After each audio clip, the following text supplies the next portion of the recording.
സുഹൃത്തുക്കളെ നമസ്കാരം. Traders അരീനയുടെ post market റിപ്പോർട്ടിലേക്ക് എവർക്കും സ്വാഗതം. നിങ്ങളോടൊപ്പം ഞാൻ റഷീദ് തായലാർ. ആദ്യമായിട്ട് ചാനൽ സന്ദർശിക്കുന്നവർ സബ്സ്ക്രൈബ് ചെയ്യുക.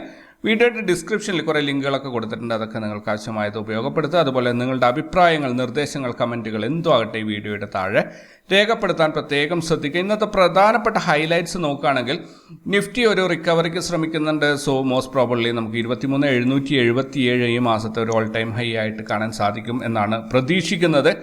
പിന്നെ ഒരു വളരെ ഇമ്പോർട്ടൻ്റ് ആയിട്ടുള്ള ഒരു ന്യൂസാണ്. ഒരു ഇൻഡസ്ട്രി തന്നെ തകർന്നടിയുന്ന ഒരു കാഴ്ചയാണ് നമ്മൾ കാണാൻ പോകുന്നത് എന്ന ഒരു ഖേദകരമായ ഒരു വാർത്തയാണ് എനിക്ക് ഷെയർ ചെയ്യാനുള്ളത്. അതായത് AI ടെക്നോളജിയുടെ വരവോടുകൂടി സോഫ്റ്റ്വെയർ ഡെവലപ്മെൻറ്റ് അല്ലെങ്കിൽ അതൊരു ഇൻഡസ്ട്രി ആയിട്ട് വരുമാനമുള്ള ഒരു തൊഴിലായിട്ട് AI ടെക്നോളജി വന്നതോടുകൂടി സോഫ്റ്റ്വെയർ ഇൻഡസ്ട്രി ഒരു വരുമാനമുള്ള ഒരു മേഖല അല്ലാതായി മാറുകയാണ്. സോഫ്റ്റ്വെയർ ഡെവലപ്മെൻറ്റ്സ് സാങ്കേതിക വിദ്യയിൽ അത്യമുന്നേറ്റമാണ് കാഴ്ചവെക്കുന്നതെങ്കിലും കൂടി കമ്പനികൾക്ക് കൃത്യമായ ഒരു വരുമാനം ഉണ്ടാക്കാൻ ഈ AI ടെക്നോളജി വന്നതോടുകൂടി സാധിക്കുന്നില്ല എന്നാണ് അറിയാൻ സാധിക്കുന്നത്.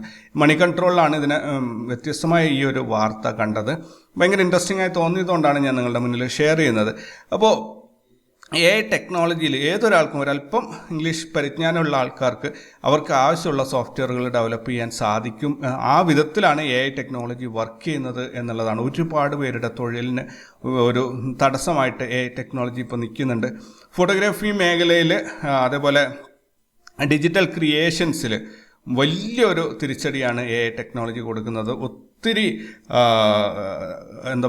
കമ്പനികൾ അവരുടെ ഇമേജ് പ്രൊഡക്ഷൻ കപ്പാസിറ്റി അല്ലെങ്കിൽ അതിൻ്റെ ഒരു സ്കിൽസ് എന്ന് പറഞ്ഞാൽ അപാരമാണ് AI ടെക്നോളജിയുടെ. അതുപോലെ സോഫ്റ്റ്വെയർ ഡെവലപ്മെൻറ്റ്, ഫോട്ടോഗ്രാഫിക്ക് പകരം വെക്കാൻ പറ്റുന്ന രീതിയിൽ ഡിജിറ്റലി ക്രിയേറ്റ് ചെയ്യുന്ന ഇമേജുകൾ, അങ്ങനെ ഒത്തിരി കാര്യങ്ങൾ വന്നതോടുകൂടി തൊഴിൽ മേഖലയിലേക്ക് ഈ AI ടെക്നോളജി വലിയൊരു വൻ മിസൈൽ പോലെ വന്ന് പതിക്കുകയാണ്. ഒരുപാട് പേർക്ക് അതൊരു നാശമാണ് ഉണ്ടാക്കുന്നത്.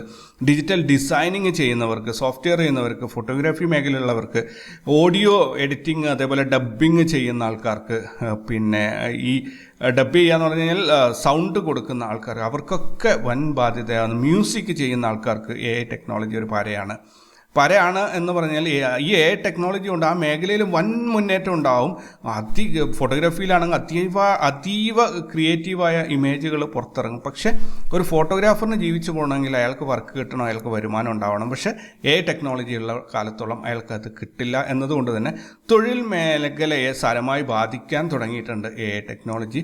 മാത്രമല്ല അത്രയും smart, sharp intelligence quality maintain ചെയ്യുന്നതുകൊണ്ട് തന്നെ പലപ്പോഴും കസ്റ്റമേഴ്സ് ഒരു മനുഷ്യനെ ആശ്രയിക്കാതെ AI ടെക്നോളജി ആശ്രയിക്കുന്ന ഒരവസ്ഥയുണ്ട്.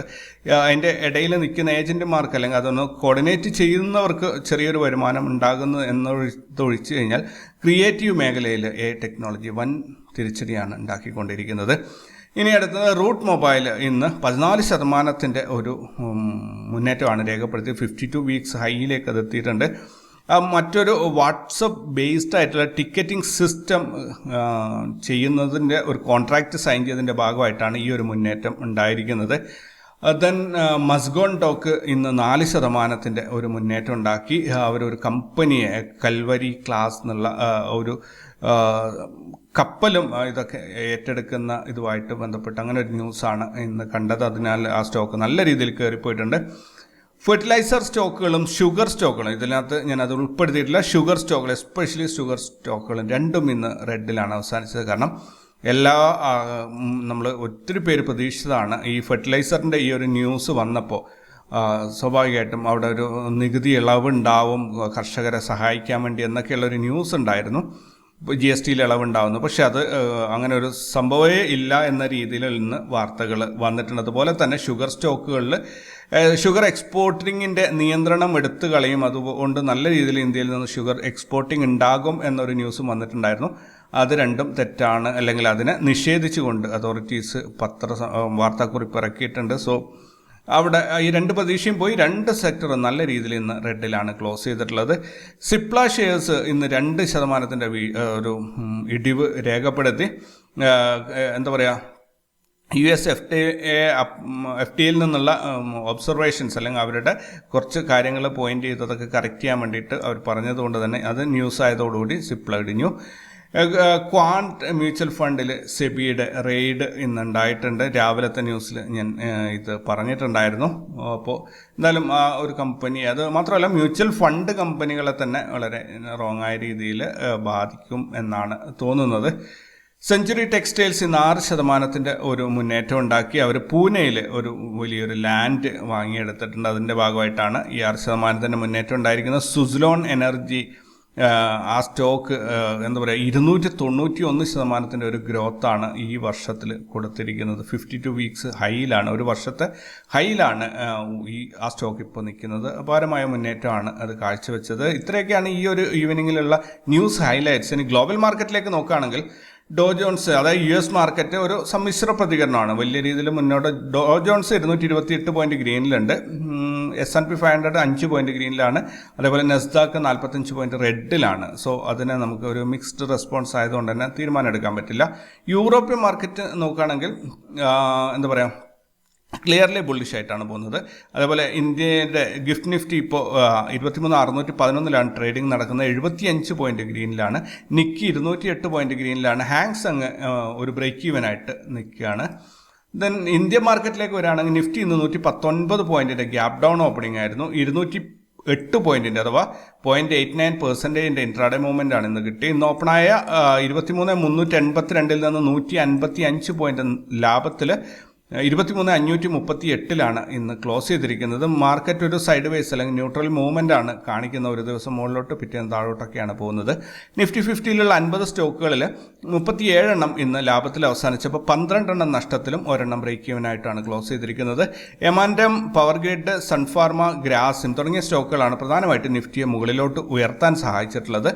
IndusInd Bank, Cipla, Adani Ports, Coal India ഈ സ്റ്റോക്കുകളൊക്കെ നിഫ്റ്റിയെ നല്ല രീതിയിൽ താഴോട്ട് വലിക്കാൻ ശ്രമിച്ചെങ്കിലും വീണില്ല. മാർക്കറ്റ് മുകളിലോട്ട് തന്നെ കയറിപ്പോയിട്ടുണ്ട്. നിഫ്റ്റി കഴിഞ്ഞ 5 ട്രേഡിംഗ് ഡേയ്സ് കൊണ്ട് 33 പോയിന്റിൻ്റെ ഒരു നഷ്ടമാണ് രേഖപ്പെടുത്തിയിരിക്കുന്നത്. അതേസമയത്ത് നിഫ്റ്റി ഈ ജൂൺ മാസത്തിൽ 200 പോയിന്റിൻ്റെ അഥവാ 0.86% ഒരു ഗെയിനാണ് ഉണ്ടാക്കിയിരിക്കുന്നത്. ഇന്ത്യ വിക്സ് ഇന്ന് 6.68% വർദ്ധിക്കുകയാണ് ചെയ്തിട്ടുള്ളത്. 14.06 ഇന്ന് ക്ലോസ് ചെയ്തിരിക്കുന്നത്. ഇന്ന് നിഫ്റ്റിയിൽ നോർമൽ CPR ആയിരുന്നു. പ്രൈസ് ആക്ഷൻ അതിനെ ക്രോസ് ചെയ്തിട്ടുണ്ട്. പ്രത്യേകിച്ച് അതിൽ അത്ഭുതങ്ങളൊന്നും തന്നെ ഇല്ല. ബാങ്ക് നിഫ്റ്റി ഇന്ന് 423 പോയിന്റ് നഷ്ടത്തിൽ 51,704 ക്ലോസ് ചെയ്തത്. Fin Nifty 237 point, bank Nifty ഇന്ന് 423 പോയിന്റ് ലാഭത്തിൽ 51,704 ക്ലോസ് ചെയ്തത്. ഫിൻ നിഫ്റ്റി 237 പോയിന്റ് ലാഭത്തിൽ 23,071 ക്ലോസ് ചെയ്തിരിക്കുന്നത്. സെൻസെക്സ് 455 പോയിന്റ് ലാഭത്തിൽ 77,341 ക്ലോസ് ചെയ്തിരിക്കുന്നത്. അതുപോലെ മിഡ് ക്യാപ്പ് 167 പോയിന്റ് ലാഭത്തിൽ 12,276 ക്ലോസ് ചെയ്തത്. എല്ലാ ഇൻഡെക്സുകളും നല്ല രീതിയിൽ ഒരു മുന്നേറ്റം കാഴ്ചവെച്ചിട്ടുണ്ട്. ദെൻ ക്രൂഡ് ഓയിലിൻ്റെ പ്രൈസ് നോക്കുകയാണെങ്കിൽ $80.94 ക്രൂഡ് ഓയിലിൻ്റെ ഇന്നത്തെ പ്രൈസ് കുറയാണ് ചെയ്തിട്ടുള്ളത്. ഗോൾഡ് റേറ്റും കുറയാണ് ചെയ്തിട്ടുള്ളത്. $2,325 ഇന്നത്തെ ഗോൾഡിൻ്റെ റേറ്റ്. ഇന്ത്യൻ രൂപ നില മെച്ചപ്പെടുത്തി വരുന്നുണ്ട്. 83.65 നിന്ന് ഇന്നലെ കഴിഞ്ഞ ദിവസം 83.54 എത്തി. ഇന്നത്തെ വിനിമയ നിരക്ക് 83.47 ഒരു $1 ഇന്നത്തെ വിനിമയ നിരക്ക്. ഇൻസ്റ്റിറ്റ്യൂഷണൽ ഡാറ്റയിലേക്ക് വരികയാണെങ്കിൽ ഫോറിൻ ഇൻസ്റ്റിറ്റ്യൂഷണൽ ഇൻവെസ്റ്റേഴ്സ് 13,720 കോടിയുടെ ബൈങ്ങും 14,374 കോടിയുടെ സെല്ലിങ്ങും നടത്തിയത് വഴി 653 കോടിയുടെ നെറ്റ് സെല്ലിംഗ് ആണ് കാഴ്ചവെച്ചത്. ഡൊമസ്റ്റിക് ഇൻസ്റ്റിറ്റ്യൂഷൻസ് 11,251 കോടിയുടെ ബൈങ്ങും 12,071 കോടിയുടെ സെല്ലിങ്ങും നടത്തിയത് വഴി 820 കോടിയുടെ നെറ്റ് സെല്ലിംഗ് ആണ് കാഴ്ചവെച്ചത്. ഓൾ ടുഗദർ നോക്കുകയാണെങ്കിൽ 1,474 കോടിയുടെ പ്രോഫിറ്റ് ബുക്കിംഗ് ആണ് ഇന്ന് നടന്നിട്ടുള്ളത്. ഇപ്പോൾ ഒരു വിരോധാഭാസം കാണുന്നത് ഇവിടെ കംപ്ലീറ്റ്ലി ഇൻസ്റ്റിറ്റ്യൂഷൻസ് ബൈയിങ് ആണ് വരുന്നതെങ്കിൽ മാർക്കറ്റ് ഫോൾ ആണ്. കംപ്ലീറ്റ്ലി ഇന്ന് സെല്ലിംഗ് ആണെന്നത്, പക്ഷേ മാർക്കറ്റിൽ ഇന്നൊരു ഗെയിൻ ആണ് ഉണ്ടായിട്ടുള്ളത്. എന്തായാലും ഈ മാസത്തിൽ ഇതുവരെ നോക്കുകയാണെങ്കിൽ ഫോറിൻ ഇൻസ്റ്റിറ്റ്യൂഷൻസ് 3,238 കോടിയുടെ ലാഭമെടുപ്പ് നടത്തിയപ്പോൾ ഡൊമസ്റ്റിക് ഇൻസ്റ്റിറ്റ്യൂഷൻസ് 20,626 കോടിയുടെ ഇൻവെസ്റ്റ്മെന്റ് ആണ് ചെയ്തിരിക്കുന്നത്. ടോട്ടൽ 17,387 കോടി രൂപയുടെ നിക്ഷേപം ഇന്ത്യൻ മാർക്കറ്റിൽ എത്തിയതായിട്ടാണ് കാണാൻ സാധിക്കുന്നത്. പ്രധാനപ്പെട്ട സെക്ടറുകളിലേക്ക് വരികയാണെങ്കിൽ നിഫ്റ്റി ഓട്ടോയാണ് ഇന്ന് ഹയസ്റ്റ് പെർഫോമിംഗ് സെക്ടറായിട്ടുള്ളത്. 0.87% ഒരു ഗ്രോത്ത് ഉണ്ടാക്കിയിട്ടുണ്ട്. FMCG, fin services, realty, bank ഈ സെക്ടറുകളൊക്കെയാണ് ഇന്ന് ഗ്രീനിൽ ക്ലോസ് ചെയ്തിട്ടുള്ളത്. ബാക്കിയെല്ലാം തന്നെ റെഡിലാണ്. ETF-ലേക്ക് വരികയാണെങ്കിൽ ഓട്ടോ ബീസ്, ബാങ്ക് ബീസ്, നിഫ്റ്റി ബീസ് ഇതെല്ലാം തന്നെ ഇന്ന് ഗ്രീനിലാണ്. IT ബീസും ഫാർമ ബീസും ഗോൾഡ് ബീസും ഇന്ന് റെഡിലാണ് ക്ലോസ് ചെയ്തിട്ടുള്ളത്.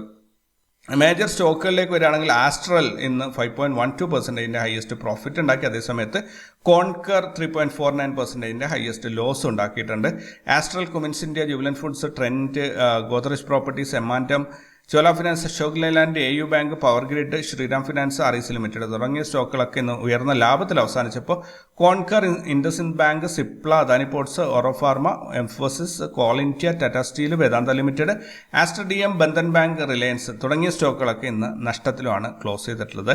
NSE മൊത്തത്തിൽ നോക്കുകയാണെങ്കിൽ 1161 സ്റ്റോക്കുകൾ ലാഭത്തിലും 1176 സ്റ്റോക്കുകൾ നഷ്ടത്തിലുമാണ് ക്ലോസ് ചെയ്തിട്ടുള്ളത്. നിഫ്റ്റിയുടെ PCR 1.04 ആണ്. അതൊരു ബുള്ളിഷ് മൂവ്മെന്റ് ആണ് സൂചിപ്പിക്കുന്നത്.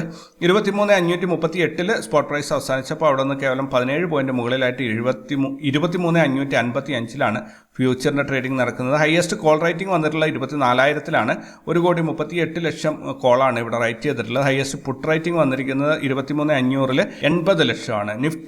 ബാങ്ക് നിഫ്റ്റിയുടെ PCR നോക്കുകയാണെങ്കിൽ 1.22 ആണ്. ഇത് ക്ലിയർലി സൂപ്പർ ബുള്ളിഷ് ആണ് ഈ കാണിക്കുന്നത്. 51,704 സ്പോട്ട് പ്രൈസ് അവസാനിച്ചത്. അവിടെ നിന്ന് 90 പോയിന്റ് മുകളിലായിട്ട് 51,794 ഫ്യൂച്ചറിന്റെ ട്രേഡിംഗ് നടക്കുന്നത്. 52,000 ഹയസ്റ്റ് കോൾ റേറ്റിംഗ് ഉള്ളത്. 28 ലക്ഷം കോൾ റേറ്റിംഗ് ആണ് ഇവിടെ നടന്നിട്ടുള്ളത്. 51,000 ഹയസ്റ്റ് പുട്ട് റേറ്റിംഗ് വന്നിട്ടുണ്ട്. 39 ലക്ഷമാണ് ഇവിടെ പുട്ട് റേറ്റിംഗ് ഉള്ളത്. നാളെ റിസൾട്ട് അനൗൺസ് ചെയ്യുന്ന കമ്പനികൾ സുപ്രീം ഇൻഫ്രാസ്ട്രക്ചർ ഇന്ത്യ, എയ്സ്മാൻ എഞ്ചിനീയറിംഗ് വർക്ക്സ് ലിമിറ്റഡ്, ഈ 2 കമ്പനികൾ മാത്രമാണ്. ഇതൊക്കെ പെന്നി സ്റ്റോക്കുകളാണ് എന്നാണ് എനിക്ക് തോന്നുന്നത്.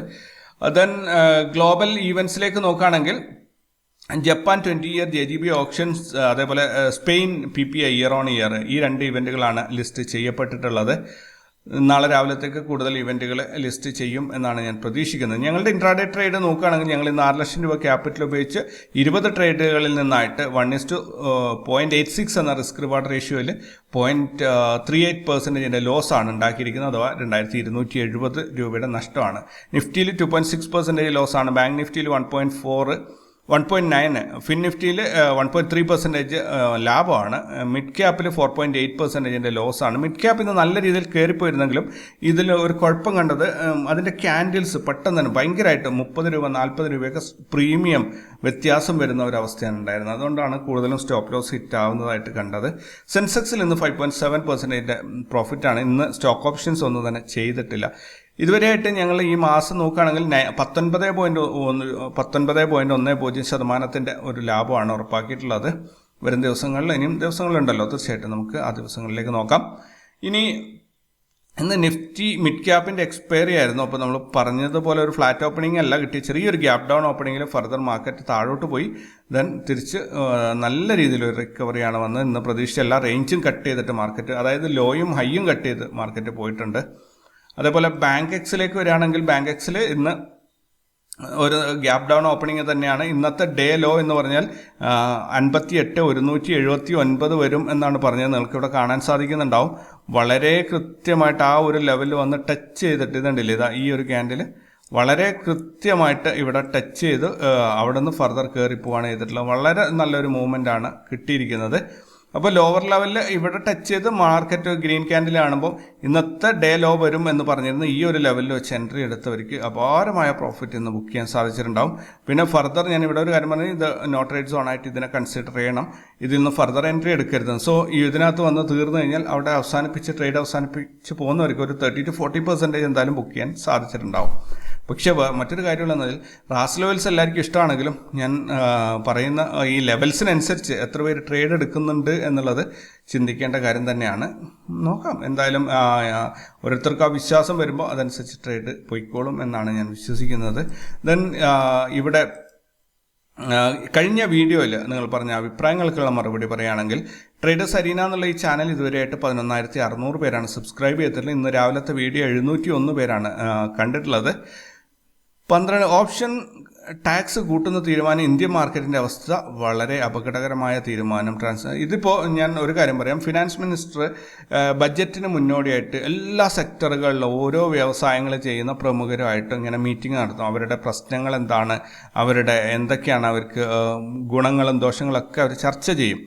അതിനുശേഷമാണ് ഇവർ ബഡ്ജറ്റിന് വേണ്ട കാര്യങ്ങൾ അതിനകത്ത് ഓരോ കാര്യങ്ങൾ തീരുമാനിക്കുക. അതിൻ്റെ ഭാഗമായിട്ട് എന്താണ് മ്യൂച്വൽ ഫണ്ട് കമ്പനീസിൻ്റെ ആൾക്കാരുമായിട്ട് മീറ്റ് ചെയ്തപ്പോഴാണ് ഓപ്ഷൻ ട്രേഡിങ്ങിൽ ടാക്സ് കൂട്ടുകയാണെങ്കിൽ ഓപ്ഷൻ ട്രേഡിങ്ങിൽ ആൾക്കാർ കാശ് കളയുന്നത് കുറയുകയും ആ വരുമാനം മുഴുവൻ മ്യൂച്വൽ ഫണ്ടിലേക്ക് വരും എന്ന രീതിയിൽ ഒരു ഇതുണ്ടായത്. ഒരു സജഷനാണത്. അതിന് ഇനി ബജറ്റ് വരുന്നവരെ നമുക്കതിൽ ഉറപ്പിച്ചൊന്നും പറയാൻ സാധിക്കില്ല. സോ നമ്മൾ അതിനെക്കുറിച്ച് വറീഡ് ആവേണ്ട കാര്യമില്ല.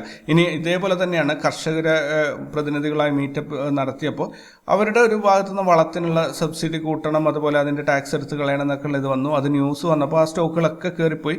പിന്നീട് ആ തീരുമാനങ്ങളെല്ലാം അതൊരു തീരുമാനമല്ല, ഒരു നിർദ്ദേശം മാത്രമായിരുന്നു എന്നറിഞ്ഞപ്പോൾ മാർക്കറ്റ് ഇടിവും വരാൻ തുടങ്ങി. സോ അത്രയൊക്കെ സീരിയസ്ലി ഇത് കണ്ടാൽ മതി. തീരുമാനം എന്ത് തന്നെ വന്നതിന് ശേഷം അത് നമുക്ക് നോക്കാം എന്തൊക്കെയാണെന്നുള്ളത്. ഇതാരാ പറഞ്ഞിരിക്കുന്നത്?